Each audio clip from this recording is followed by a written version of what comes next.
है।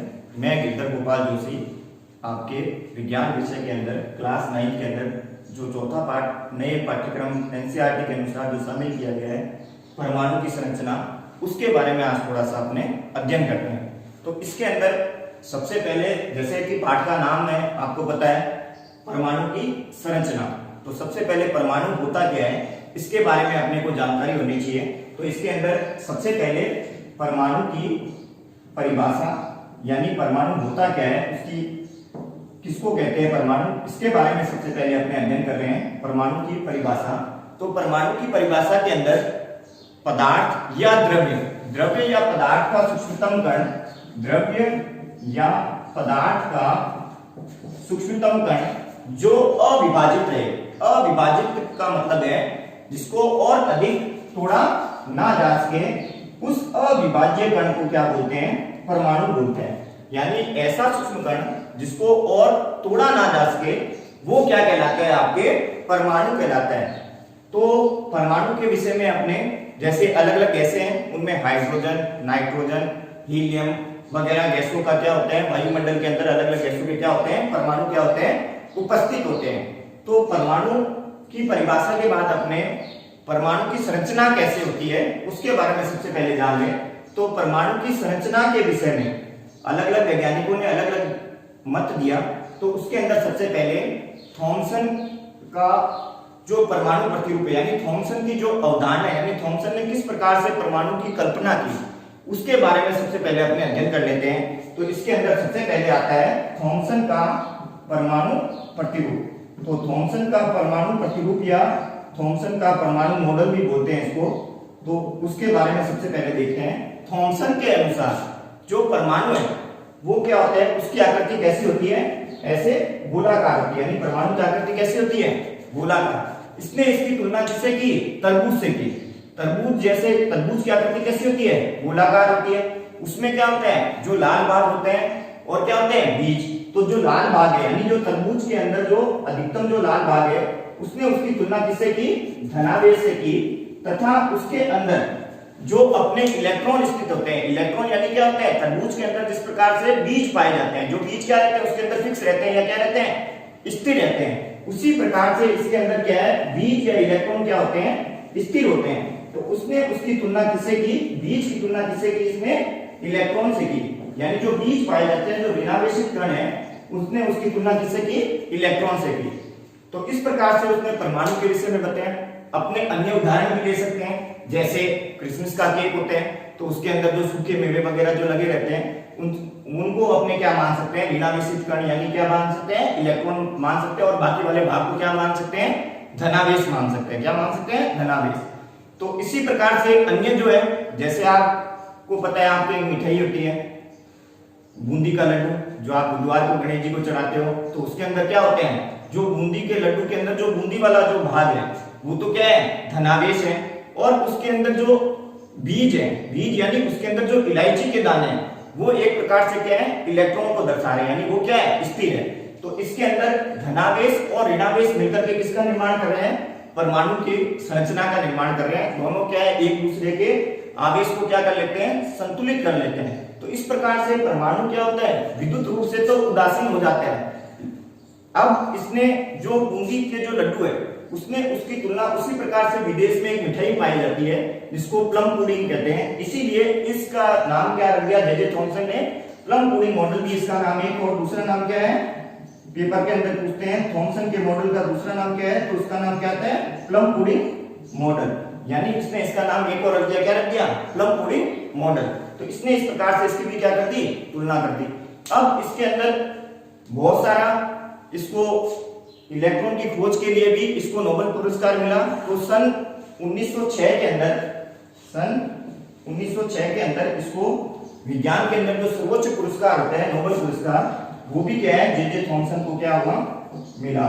तो J Thomson को परमाणु के अंदर इलेक्ट्रॉन की खोज के लिए क्या मिला, 1906 के अंदर क्या मिला, नोबेल पुरस्कार से क्या किया गया, सम्मानित किया गया। अब इसके अंदर कुछ कमियां रह गई।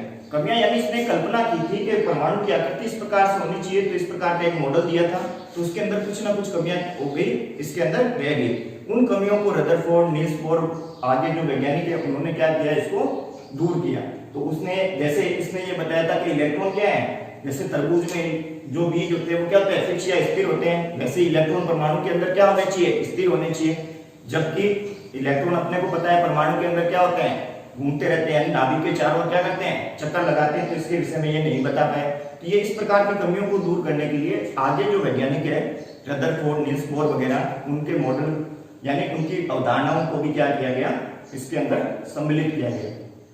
हाँ, तो अब अपने रदरफोर्ड के मॉडल के बारे में चर्चा करेंगे। जो आपके रदरफोर्ड ने जो मॉडल दिया, यानी रदरफोर्ड के अनुसार परमाणु किस प्रकार से था और उसके अंदर किस प्रकार से प्रोटॉन, इलेक्ट्रॉन वगैरह व्यवस्थित होते हैं, उसके बारे में उसने बताया। तो रदरफोर्ड का जो मॉडल है वो, तो रदरफोर्ड का मॉडल सबसे पहले सन 1911 में दिया गया। अर्नेस्ट रदरफोर्ड ने 1911 में रदरफोर्ड का मॉडल दिया, यानी स्वर्ण पत्र प्रयोग किया। तो उससे पहले जो अभी आपने पढ़ा था थॉमसन का, जे थॉमसन का जो मॉडल था आपके प्लम पुडिंग मॉडल, वो आपके 1898 सन में दिया गया था। तो अब अपने रदरफोर्ड के मॉडल के बारे में बात कर रहे हैं। तो रदरफोर्ड ने जो मॉडल दिया था उसे स्वर्ण पत्र प्रयोग कहते हैं। यानी कहने का मतलब ये है कि उसने सबसे पहले एक सोने की पतली पन्नी ली, सोने की पतली पन्नी ली, उस पन्नी का जो आकार था यानी जो उसकी मोटाई थी वो 10 की घात माइनस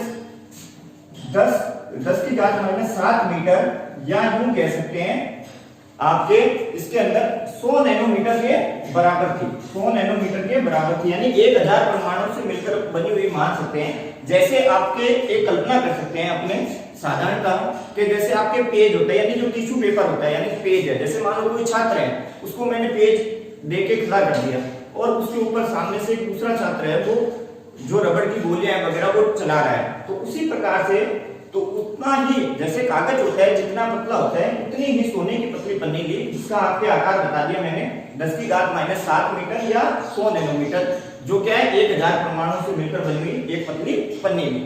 उस सोने की पतली पन्नी के ऊपर इसने क्या की, अल्फा कणों की बौछार की। तो सबसे पहले जब मैं कह रहा हूं अल्फा कण, तो अल्फा कण क्या होते हैं वो अपने को पता होना चाहिए। तो अल्फा कण क्या होते हैं, अल्फा कण होते हैं हीलियम के द्विधनात्मक नाभिक, यानी हीलियम आता है आपके 2 नंबर पे, परमाणु जो सारणी आती है उसके अंदर हीलियम आता है आपके 2 नंबर पे। उसमें से जब दोनों इलेक्ट्रॉन निकल जाते हैं, यानी हीलियम के बाहर को उसमें जो चक्कर लगा रहे हैं दोनों इलेक्ट्रॉन है, वो जब निकल जाते हैं तो इसके अंदर क्या होता है, हीलियम का द्विधनात्मक नाभिक के कण जो बनते हैं उनको क्या बोलते हैं, अल्फा कण बोलते हैं। तो अल्फा कण किसने इसके ऊपर क्या की, बौछार की, यानी इसके ऊपर अल्फा कणों की बौछार की। तो यहां से जब उसने अल्फा कणों की बौछार की तो अधिकांश जो अल्फा कण है वो क्या हो गए, इस पन्नी में से सीधे गुजर गए। सीधे गुजर गए मतलब क्या है, इसमें से छिद्र करते हुए। जैसे मैंने अभी आपको बताया था कि एक छात्र है वो सामने कागज लेके खड़ा है और एक दूसरा छात्र है वो सामने से पत्थर या रबड़ की गोलियां उसके ऊपर प्रहार कर रहा है, तो ज्यादातर क्या होंगे, उस कागज को छिद्र करते हुए क्या हो जाएंगे, बाहर निकल जाएंगे। उसी प्रकार से अधिकांश जो अल्फा कण है वो इस सोने की पतली पन्नी में से क्या हो गए, सीधे गुजर गए। तो और लगभग इसके अंदर जो 12,000 जो कण है उन कणों में से कुछ कण है वो क्या हो गए आपके 90 डिग्री के कोण पे, यानी आपके समकोण त्रिभुज में होता है 90 डिग्री का कोण, यानी वहां से ये क्या हो गए 90 डिग्री के कोण पे क्या हो गए, विस्थापित हो गए। यानी कुछ कण है वो सीधे निकल गए, उनमें से लगभग 12,000 कणों में से जो कुछ कण है वो क्या हो गए 90 डिग्री यानी समकोण बनाते हुए क्या हो गए, पन्नी में से गुजर गए। अब लगभग 20,000 कणों में से जब उसने इस प्रयोग को आगे बढ़ाया तो 20,000 कणों में से एक कण, केवल एक कण क्या हो गया, इसके अंदर 180 डिग्री के कोण पे, यानी 180 डिग्री, यानी एकदम केंद्र भाग से टकराकर वापस उसी की तरफ आ गया। तब उसको ये प्रेक्षक को लगा, यानी जो ये आपके रदरफोर्ड है उसको ये लगा कि ये घटना कैसे हो गई। यानी कहने का मतलब है जैसे कोई छात्र है वो पेज पे, जैसे मैंने आपको बताया कि रबड़ की गोलियों या पत्थर से फेंक रहा है तो उसमें से अधिकांश क्या हो जाएंगे, छेद करके क्या हो जाएंगे, बाहर निकल जाएंगे। लेकिन जो एक है वो उसके सेंटर से यानी केंद्र से टकराकर वापस आ जाए, तो ये आश्चर्य हो गया कि ये वापस कैसे आ गए। तो उसने ये बताया कि उसने जो अल्फा कण की जो बौछार की थी, यहां देखो इसने अल्फा कणों की जो बौछार की थी वो क्या थे, प्लस यानी धनावेश थे। तो उसने धनावेशित कणों की क्या की है, एक्चुअल में अल्फा कणों की क्या की है, बौछार की है। और परमाणु के केंद्र भाग में भी क्या होता है, धनावेश होगा, तभी तो वो प्लस और प्लस एक दूसरे को क्या करेंगे, प्रतिकर्षित करेंगे। अगर यहाँ पे ऋणावेश होता तो वो उसको क्या कर लेते, आकर्षित कर लेते। तो इस प्रकार से रदरफोर्ड ने ये स्वर्ण पत्र प्रयोग दिया और उसके अंदर उसने ये बताया, बहुत सारे निष्कर्ष दिए।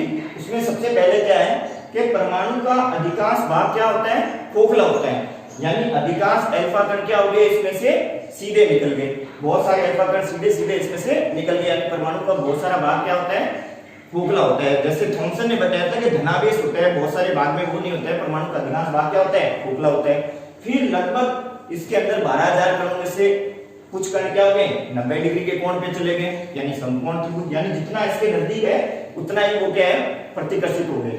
लगभग 20,000 कणों में से, यानी 20,000 कणों में से, आगे उसने प्रयोग को बढ़ाया तो 20,000 कणों में से एक कण क्या हुआ, एकदम उसके केंद्र भाग से टकराकर 180 डिग्री यानी वापस उसी दिशा में लौट गया।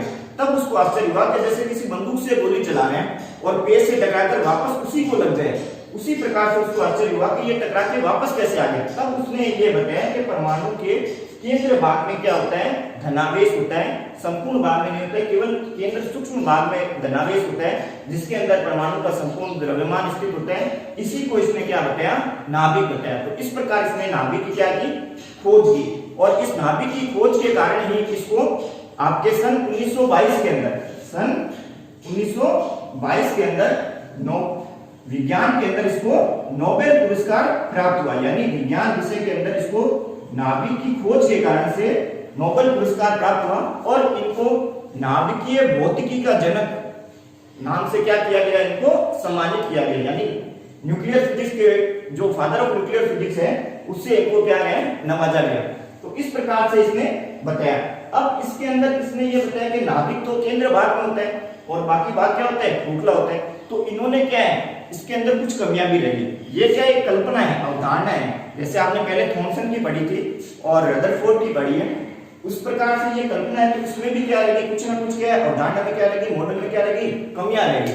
अब वो कमियां क्या रहेगी, देखो सब इसने ये तो ये बता दिया कि परमाणु के सूक्ष्मतम भाग में नाभिक होता है, लेकिन इसने इलेक्ट्रॉन के बारे में कुछ नहीं बताया, यानी इसने ऋणावेश के बारे में कुछ भी नहीं बताया कि ऋणावेशित इलेक्ट्रॉन इसके अंदर कैसे चक्कर लगाते हैं, वो ये नहीं बता पाया, ठीक है। और जो इलेक्ट्रॉन चक्कर लगाते हैं तो वो चक्कर लगाते हुए इलेक्ट्रॉन क्या हो जाएंगे, एक प्रकार से उसके अंदर ही क्या हो जानी चाहिए, गिर जानी चाहिए। कोई भी वस्तु अगर किसी के चारों ओर चक्कर लगा रही है तो उसकी ऊर्जा लगातार क्या होनी चाहिए, कम होनी चाहिए, और वो क्या हो जानी चाहिए, उसमें ऊर्जा का उत्सर्जन के कारण से वो क्या हो जाती है, ऊर्जा धीरे धीरे कम होती हुई वो इलेक्ट्रॉन क्या हो जाना चाहिए, नाभिक में गिर जाना चाहिए। यानी परमाणु, नाभिक और इलेक्ट्रॉन दोनों आपस में मिलकर के परमाणु क्या हो जाएगा, अस्थायी हो जाएगा, यानी परमाणु के स्थायित्व के बारे में भी ये नहीं बता पाया। तो उसकी ये जो कमी थी उसको आगे किस वैज्ञानिक ने दूर किया, नील्स बोर के अंदर। तो ये आपके रदरफोर्ड का जो प्रयोग है इसको अल्फा कण प्रकीर्णन प्रयोग भी कहते हैं। अल्फा कण प्रकीर्णन प्रयोग नाम से भी आपके पेपर के अंदर पूछा जाता है, और इसी को क्या बोलते हैं, रदरफोर्ड का स्वर्ण पत्र प्रयोग। आगे जो इसकी जो कमी है वो अपने नील्स बोर के जो मॉडल है, यानी जो वैज्ञानिक आगे एक और आया था नील्स बोर, जिसने ये बताया कि इसके अंदर कौन कौन सी कमियां रहेगी, यानी इलेक्ट्रॉन किस प्रकार से चक्कर लगाते हैं, उनका एक निश्चित पथ होता है, वो सारा अपने अध्ययन इसके अंदर करेंगे, नील्स बोर के परमाणु प्रतिरूप के अंदर करेंगे, ठीक है। तो इस प्रकार से आज अपने अल्फा कण प्रकीर्णन प्रयोग और थॉमसन का जो मॉडल है, पहले जो थॉमसन का मॉडल पढ़ा था प्लम पुडिंग मॉडल, और जो अल्फा कण प्रकीर्णन प्रयोग है यानी जो रदरफोर्ड का जो मॉडल है उसके बारे में आज अपने अध्ययन किया है। नेक्स्ट जो वीडियो क्लास होगी उसके अंदर अपने आगे उसके अंदर नील्स बोर का परमाणु प्रतिरूप पढ़ेंगे, जिसके द्वारा परमाणु की संरचना की जो ज्यादातर मान्य व्याख्या है वो की, जो सर्वाधिक मान्य है, ठीक है। धन्यवाद।